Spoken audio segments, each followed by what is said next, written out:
Who won the Battle of the Brothers in Top Alcohol Funny Car? Why is this man smiling? And how can a strip of paper make a dragster go faster? From Sanair Raceway in Saint-Pierre, Quebec, site of the Grandnational Molson, these questions and more will be answered on this edition of NHRA Today.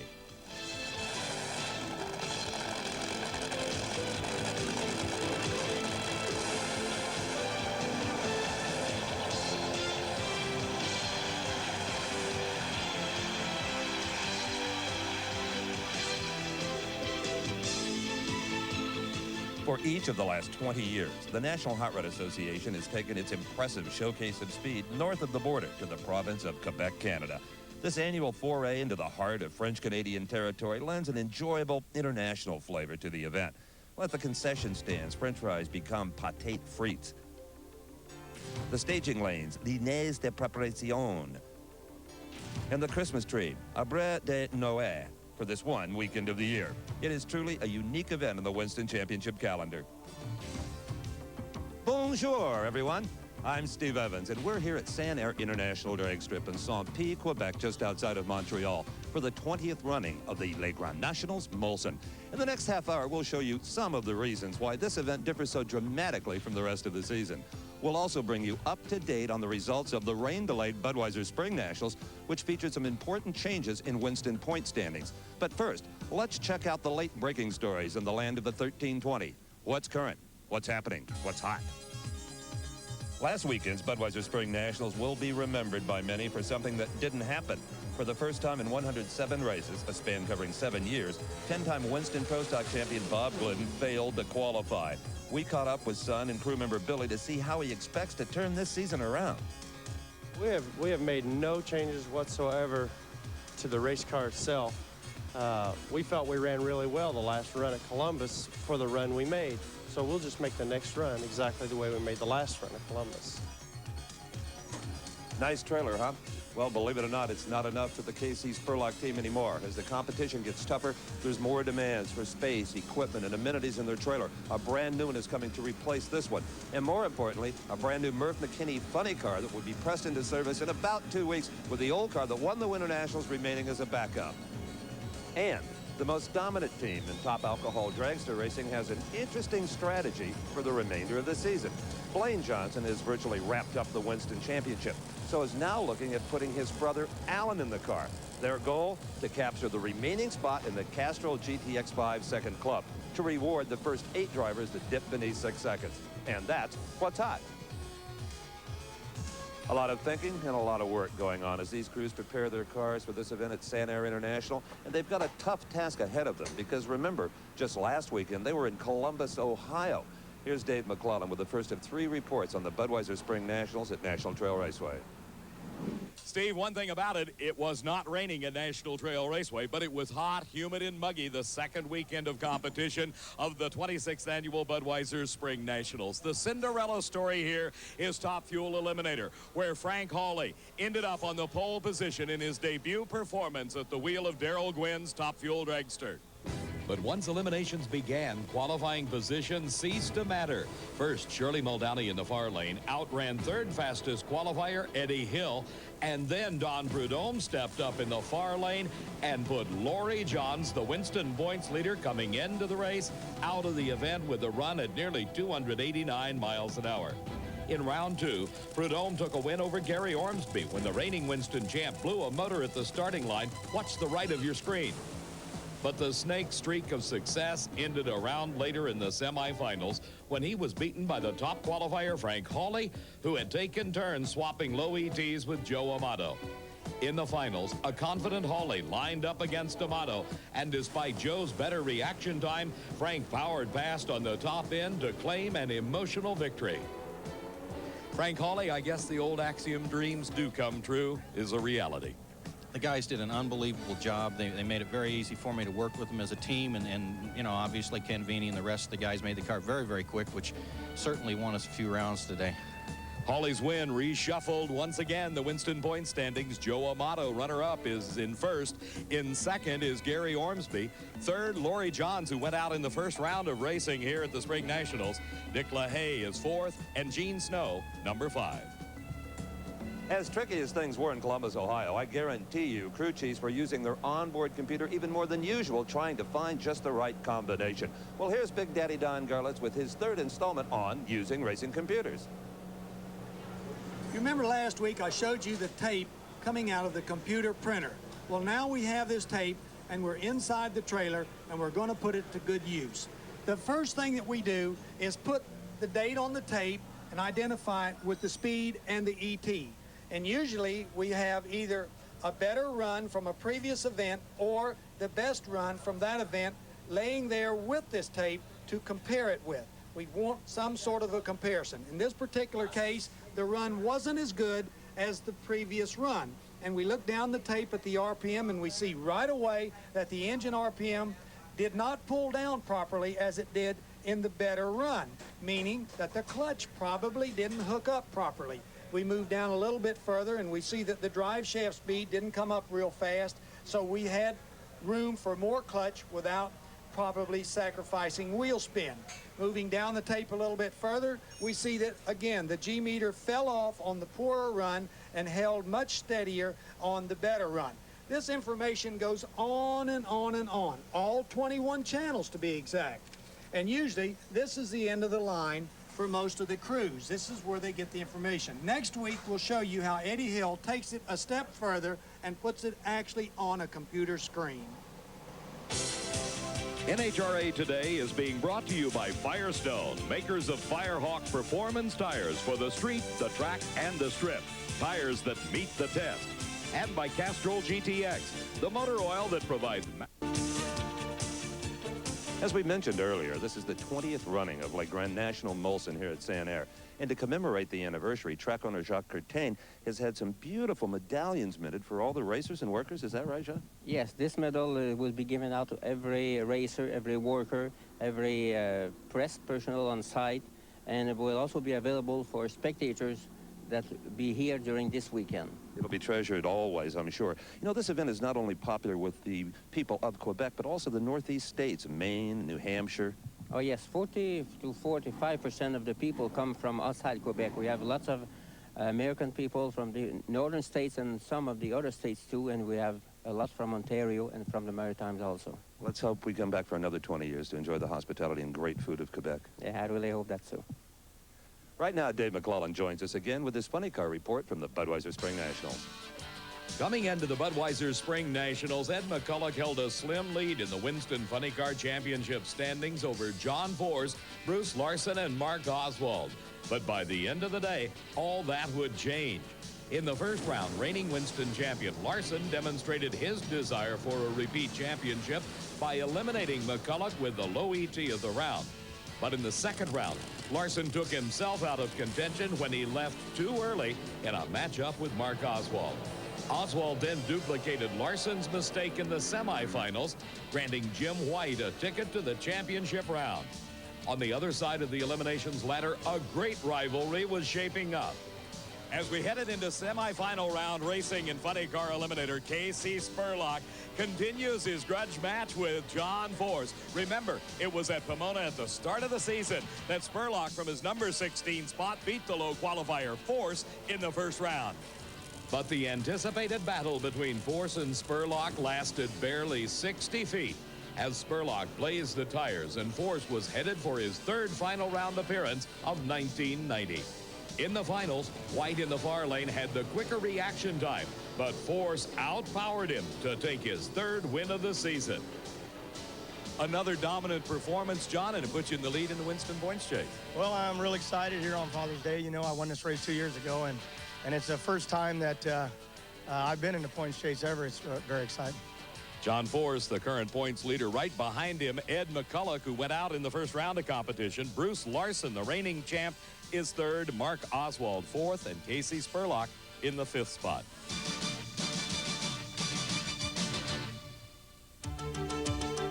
Castrol presents the GTX Pipeline, the latest news from the world of drag racing. Since NHRA instituted the 320 gear ratio at the beginning of the 1990 season, there have been direct benefits. Number one, less parts breakage in top fuel. That's a saving for the team. Also, it achieved its real purpose, and that was reducing the top speed of the vehicles until the Budweiser Springnationals. Don Prudhomme, 289 miles per hour, 288 miles per hour in horrific heat and humidity. You know, we've been working on the car to get it to RPM, you know, and ever since NHRA went to the 320 gear ratio, we thought about different ways to turn the engine faster. You just have to do it to go faster. So that's what we've been working on the last few months, is trying to RPM the engine. But to run, let's say, 290, it's going to have to run around 8,000. Right now it's running 7,500 to run that, you know, 289. So, you know, there's room to go, and maybe by the end of the year we can knock on the door of, you know, high 290. And Don Prudhomme was one racer who didn't begrudge the quick trip from Columbus to Sanair. He's won here 7 times.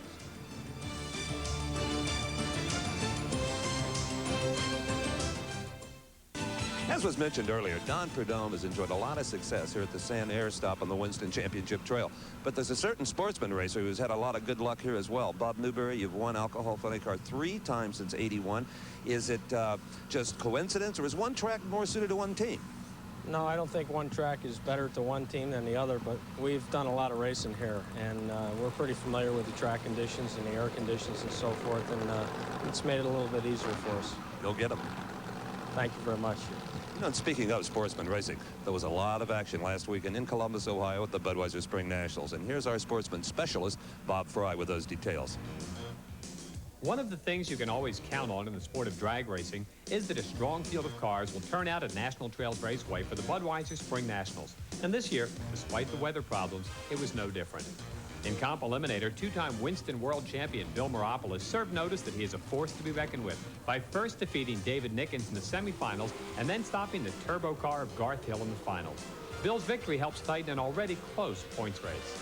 Yeah, we closed the gap a little bit on David Nickens and David Rampy. It's still going to be an uphill battle. They got a really good start this year, but we got some waves left. The car's running real good, and it's just up to me now. If I don't make any mistakes, we might be okay.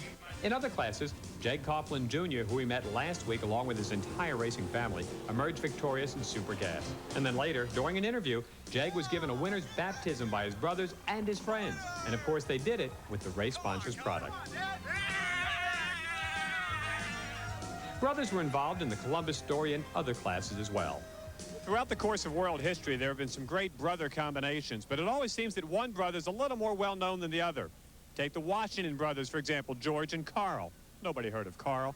Or the Montana brothers, Joe and Butch. Everybody knows who Joe is. But in the world of top alcohol funny car racing, there's a brother combination, and they're both equally well-known. The Sebring brothers, Phil and Dave. Which one's more well-known? Well, it really depends on which one you talk to first. So far, we've got the upper hand, though. Phil. Now you're putting me on the spot. Well, anyhow, we go back a long way. We were a team at one time, so Dave taught me a lot of things I know right now. That learning process occurred during the Sebrings' early years in funny cars, and Phil couldn't have asked for a better mentor, as Dave lists a Cajun Nationals victory among his credits. Currently, Phil drives for the Conrad Dahl racing team, while Dave wheels the You Either Love It or You Hate It all-green Wizard entry owned by Arkansas's Tommy Akers. Surprisingly, the brothers' racing paths rarely cross. But when they do, as in the first round at the Springnationals, the sparks really fly. He even calls me a bedwetter, you know, and just those kind of names, he gouges me pretty hard right in front of my peers. It's kind of a feud. Not bad. I mean, not bad at all. We really love one another, but it's nice to dig at each other and know you still have a good relationship. Well, the good-natured digging at each other always gets settled, at least for a while, when the race starts. And at Columbus, only 0.004 of a second separated the cars at the start. It looked like a close race until Phil drifted toward the center line, giving Dave temporary family bragging rights. I was more nervous before this run than when we've run some of the fastest guys in the country, and not that Phil's not fast, but man, that was a nice run. Phil, I just came out on the bottom end. It's a good thing your brother didn't see that. He said he was a nervous wreck, and he didn't see what you were doing behind him. I was nervous. I was all over the place. But I wanted to stay with it in case something happened. You know, we could still drive around. So we hung in with it for a while. Is it true that Mom always loved him best? Yeah, but I'm going to go home crying to Mom right now. Dave Sebring went on to the semifinals, where he was stopped by Pat Austin. Austin then was beaten in the finals for the third race in a row by the hottest alcohol funny car driver in the land, Danny Townsend. Here are other winners from the Budweiser Spring Nationals. In addition to the competition at the Spring Nationals, sportsman racers were busy at a number of Winston Drag Racing Series events. In Reading, Pennsylvania at Maple Grove Raceway, Division I staged a doubleheader event to make up for the races that had been postponed earlier at Budds Creek, Maryland. Here are the winners from that portion of the weekend.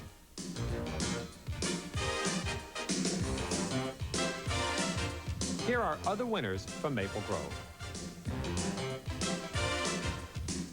Winston Drag Racing Series events were also held in 2 other divisions. Here are the winners from Division 4. And here are the winners from Division 6, including the makeup running of Comp Eliminator, which was rained out at Yakima, Washington. You know, such busy racing schedules offer an excellent opportunity for folks all over the country to get involved with the NHRA. And if you'd like to become a member of the National Hot Rod Association, it's as simple as a phone call to receive all the benefits of membership. And if you call the number on your screen, you can also receive a free copy of the Diamond P video, Drag Racing '89. So come on, join today. Here are the locations and phone numbers for upcoming events.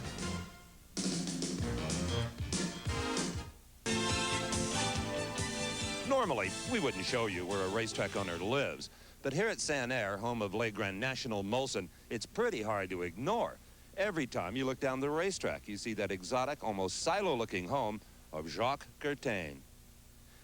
Inside are 8 floors of living space with 1 room on each floor and a spiral staircase to take you from one level to another. Now, Jacques says that this arrangement is good for his health, as all those stairs help him stay in shape.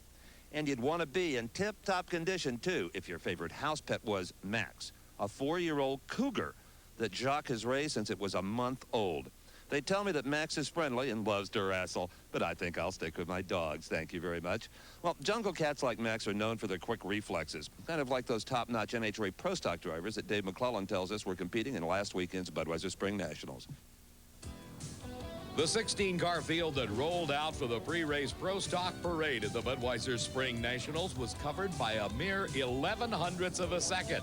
Pacing the field with a new track record was hometown favorite Larry Morgan, the leader in Winston point standings going into the event. But any hopes Morgan had of adding his lead were ended in the second round by the hard-charging dodge of Darrell Alderman. In the semifinals, Alderman then met up with Ricky Smith, who used a quicker reaction time to take an early lead that held up despite Alderman's better elapsed time. That brilliant driving job by Ricky Smith against Darrell Alderman in the semifinals earned him the right to move into the championship round of the Spring Nationals, where he raced another Pontiac driven by Jerry Ekman. At the start of the finals, Smith again cut a demon light, but his car faltered near the 8th mile mark. Ekman then blew past to take the win. Jerry, winning this race, the Spring Nationals has moved you into the lead of the Winston point standings. I know, Dave, and I'm excited about it. I figured out the points before I got here. I knew I'd have to just about win the race to move ahead of everybody, and I just couldn't lose today. I was trying. Ekman leading, Warren Johnson second, Larry Morgan moved down to third, Bruce Allen is fourth, and Bob Glidden number 5. As many Pro Stock drivers can attest, including our friend Gordy Rivera here, just qualifying for a national event field is no easy task. And then going through eliminations and winning in the final round, well, that's even harder yet. Many drivers race for years trying to achieve that goal. 2 years ago at this very track, that dream, that victory was attained by Morris Johnson Jr.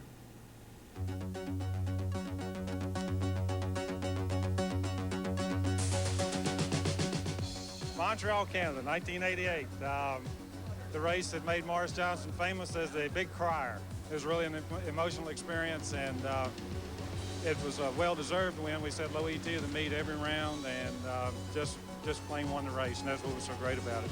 It was life's dream come true. It was like I won a battle, really, instead of just a race, and I was probably too emotional about it, but all in all, it was a great victory for us. Couldn't have happened to a nicer guy. Well, that wraps up another edition, an international edition of NHRA Today. But never fear, if we clear customs, we'll be back next week with these and other stories. We'll have full results from the 20th annual Grandnational Molson. And we'll bring you a showdown between reigning Winston Top Fuel champion Gary Ormsby and a Navy Intruder jet attack bomber. For all of us here at NHRA Today, I'm Steve Evans saying, Je vous verrai la semaine prochaine. That's see you next week in French. I hope. NHRA Today has been brought to you by Castrol GTX, engineered for today's smaller cars, and by Firestone, makers of Firehawk performance tires for the street, the track, and the strip. Tires that meet the test. Promotional consideration provided for and a fee paid by this special offer from Diamond P. For years, you've all loved Diamond P Sports Home Video, Decade of Thrills, the ultimate drag racing experience. Well, I've got some great news. Don Perdomo and I are back with the all-new 90-minute Decade 2, the thunder of the 80s. Eddie Hill cracks the fours, then flies away. Connie Coletta marches past 290. Ed McCullough and John Collins will never forget the Cajun Nationals of 84, nor Kenny Bernstein, Maple Grove, PA, 87. Glidden won his 50th and his 75th in the same decade. It's all in Decade of Thrills, too. To get your copies in $24.95 to the address in your screen, or better yet, call 1-800-767-1600. Visa and MasterCard accepted, no CODs. Call now, 1-800-767-1600.